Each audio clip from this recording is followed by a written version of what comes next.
National investigation agency यानी NIA ने enforcement directorate और मकामी पुलिस के साथ मिलकर पॉपुलर फ्रंट ऑफ इंडिया और उससे वाबस्ता रवाबित के खिलाफ मुल्क भर में छापे मारे हैं। रिपोर्ट के मुताबिक तफ्तीशी एजेंसी ने मुबैना तौर पर दहशतगर्दी की माली आनत करने और कैंप चलाने के मामले में ये कार्रवाई की है। 15 रियासतों से 106 अफराद को गिरफ्तार किया गया है। करीब 93 मकामात पर ये छापे एक साथ मारे गए हैं। दरियासना PFI के कौमी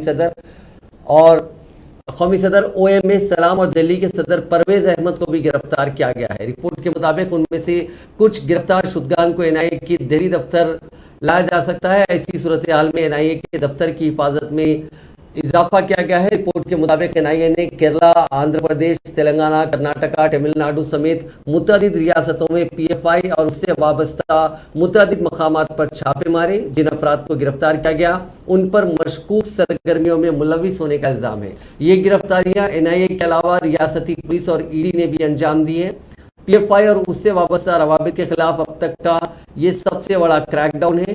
तफ्तीशी एजेंसी ने केरला से सबसे ज्यादा 22 अफराद को गिरफ्तार किया। इसके बाद महाराष्ट्र और कर्नाटका से 20-20, आंध्र प्रदेश से 5, आसाम से 9, दिल्ली और पुडुचेरी से 3-3, मध्य प्रदेश से 4, तमिलनाडु से 10, उत्तर प्रदेश से 8 और राजस्थान से 2 अफराद को गिरफ्तार किया गया। हैदराबाद में भी PFI के दफ्तर को सील कर दिया गया, जबकि एक गिरफ्तारी इस रियासत से हुई है।